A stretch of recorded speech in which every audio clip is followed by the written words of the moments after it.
안녕하세요. 국어 B 시간입니다. 여러분들이 등교 계약하셨을 때 의문의 개념과 다음 체계에 대해 배웠는데요. 오늘은 문절의문 중에서도 모음 체계에 대하여 함께 학습해 보도록 합시다. 모음이 뭘까요, 여러분? 그렇죠. 모음은 공기의 흐름이 발음기관의 장애를 받아서 나는 소리인 뭐죠? 그렇죠. 자음과는 다르게 공기의 흐름이 발음기관의 장애를 받지 않고 나는 소리를 의미합니다. 그렇다면 발음기관의 장애를 받아서 나는 소리인 자음보다 발음기관의 장애를 받지 않고 나는 소리인 모음을 발음하기가 훨씬 편하겠죠?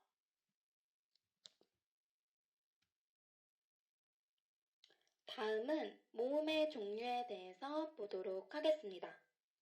모음의 종류는 크게 단모음과 이중모음으로 나눌 수 있는데요. 단모음은 발음할 때 입술의 모양이나 혀의 위치가 변하지 않는 모음을 의미합니다.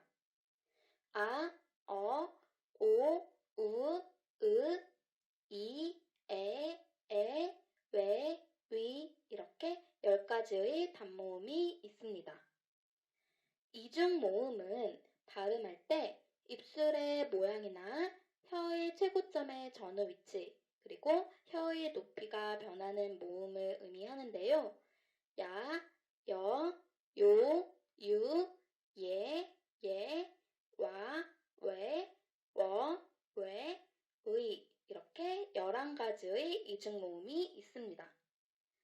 그렇다면 총 모음의 개수는 그렇죠. 21개가 되겠죠. 자, 근데 이제 여러분들이 공부를 하실 때 선생님, 입술 모양이나 혀의 위치가 변한다는 게 어떤 의미예요? 라는 궁금증이 생기실 수 있잖아요.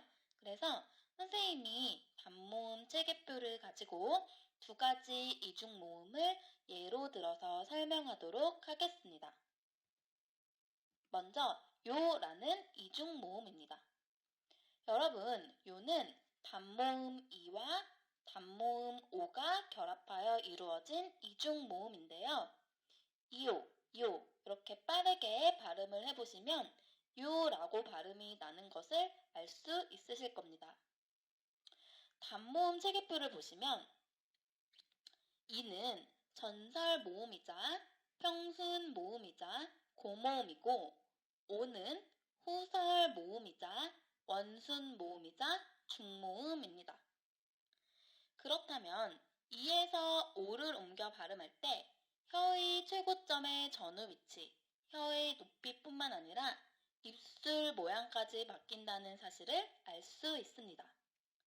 다음으로는 이중모음 워에 대해서 보겠습니다. 워는 단모음 우와 단모음 어의 결합으로 이루어진 이중모음인데요. 우는 후설 모음이자 원순 모음이자 고모음에 해당을 하고 어는 후설 모음이자 평순 모음이자 중모음에 해당을 합니다. 그러면 우어, 워 이렇게 발음을 하실 때 혀의 최고점은 후설 모음으로 동일하지만 입술 모양이라든지 혀의 높이가 달라진다는 것을 알 수 있습니다. 이처럼 발음할 때 입술의 모양이나 혀의 최고점의 전후 위치, 혀의 높이가 변하는 모음을 이중 모음이라고 합니다. 다음은 단모음 체계에 대해서 설명하도록 하겠습니다. 현대국어에서 단모음은 총 몇 개였죠? 그렇죠. 10개인데요. 이 10가지의 단모음을 3가지 기준에 따라서 나누어 보도록 하겠습니다. 먼저 혀의 최고점의 전후 위치입니다. 혀의 최고점의 전후 위치에 따라서는 전설 모음과 후설 모음으로 나눌 수 있는데요.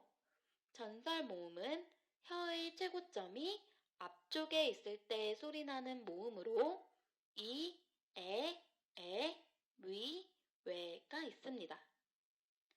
후설 모음은 혀의 최고점이 뒤쪽에 있을 때 소리나는 모음으로 으, 어, 아, 우, 오가 있습니다. 자, 여러분들 전설 모음과 후설 모음을 구분하실 때에는 직접 발음을 해보시는 게 편한데요. 먼저 짝을 지어서 보도록 하겠습니다. 이와 으입니다. 이와 으는 혀의 최고점의 전후 위치만 다르고 혀의 높이나 입술 모음은 동일합니다. 이를 발음을 해보시죠. 이. 이를 발음을 하면 혀의 최고점이 그림처럼 앞에 놓이게 됩니다. 그에 비해 으는 혀가 확실히 뒤로 밀리면서 혀의 최고점, 즉 혀의 가장 높은 부분이 뒤쪽에 있다는 사실을 확인할 수 있습니다. 이, 으 발음을 해보시면 확연히 구분이 가시죠? 에와 어도 마찬가지입니다. 에를 발음할 때는 그림처럼 혀의 최고점이 앞에 놓이지만 어를 발음할 때는 에보다 혀가 뒤로 밀리면서 혀의 최고점이 뒤쪽에 있게 되죠. 에와 아, 우와, 위와 우, 왜와 오도 마찬가지니 꼭 발음을 직접 해보셔서 전설 모음과 후설 모음의 차이를 느껴보시기 바랍니다.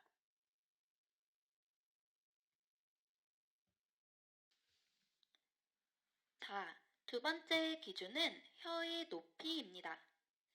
혀의 높이가 높게 되면 입이 작게 벌어지게 되는데요. 이것을 고모음이라고 합니다. 고모음에는 이, 위, 우가 있습니다. 중모음은 혀의 높이가 중간쯤이며 입도 중간 정도로 벌어지는 모음을 의미합니다. 에, 왜, 오가 중모음에 해당합니다. 저모음은 입이 많이 벌어지면서 혀의 높이가 낮은 모음을 말하는데요. 에와 아가 있습니다. 자, 그렇다면 우리 그림을 보면서 발음을 해보도록 할게요. 아는 후설 모음이자 평순 모음입니다. 그러나 이 모음들은 혀의 높이에 따른 차이가 있는데요. 고모음인 으와 중모음인 저모음인 아를 순서대로 발음을 해보시기 바랍니다. 아. 이렇게 발음을 해보시면 혀의 높이가 점점 낮아지면서 입이 많이 벌어진다고 느끼실 수 있으실 겁니다. 그래서 혀의 높이에 따라서 고모음, 중모음, 저모음으로 나눌 수 있게 됩니다.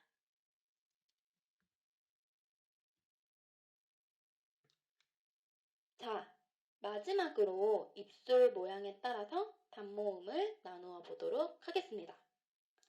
입술이 그림처럼 동그랗게 오므려지면서 발음되는 모음을 원순 모음이라고 합니다. 원순 모음이라고 한다면 여러분들 머릿속에는 우, 오가 가장 먼저 떠오르겠죠? 그 외에 왜, 위도 원순 모음에 해당합니다. 자, 평순 모음은 입술을 동그랗게 오므리지 않고 비교적 평평하게 발음하는 모음을 의미하는데요. 이, 에, 아가 평순 모음에 해당합니다. 그래서 입술의 모양에 따라서 크게 원순 모음과 평순 모음으로 나눠진다는 사실을 여러분들이 알아두시면 되겠습니다.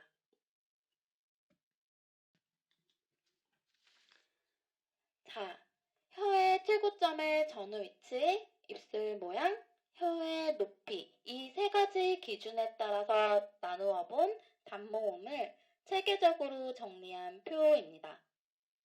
여러분들에게 외우는 팁을 살짝 드리자면 후설 모음의 으와 전설 모음의 이를 제외하고 나머지 후설 모음의 이를 추가하면 각각에 해당하는 전설 모음이 됩니다.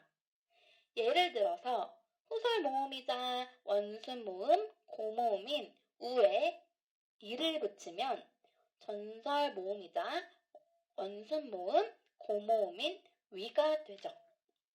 어도 마찬가지인데요. 후설 모음이자 평순 모음, 중모음인 어에 이를 붙이면 그렇죠. 전설 모음이자 평순 모음, 중모음인 애가 되죠. 자, 단모음에 대한 설명은 여기서 마치고요. 다음으로는 이중 모음에 대해서 조금 더 자세하게 설명드리도록 하겠습니다. 자, 아까 잠시 이중 모음에 대해서 설명을 드렸는데요. 이중 모음이 뭐였죠, 여러분? 그렇죠. 발음을 할 때 입술의 모양이라든지 혀의 최고점의 전후 위치 또는 혀의 높이가 변하는 모음을 의미합니다.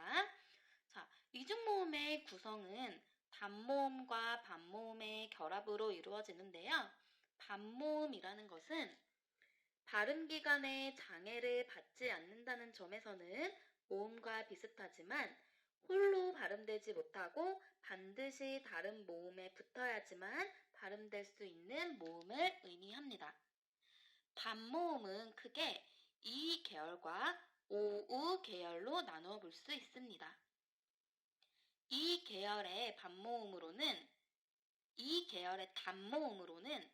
야, 여, 요, 유, 예, 의가 있으며 이 모음들은 모두 반모음 이와 단모음의 결합으로 이루어져 있다는 것을 알 수 있습니다. 특이한 것은 의라는 이중모음을 보시면 의를 제외한 다른 이중모음들은 이라는 반모음이 앞에 결합한 것에 비해 뒤에 결합하고 있다는 것을 알 수 있습니다. 단모음 오우 계열에는 단모음 와, 워, 왜 이렇게 4개가 있습니다.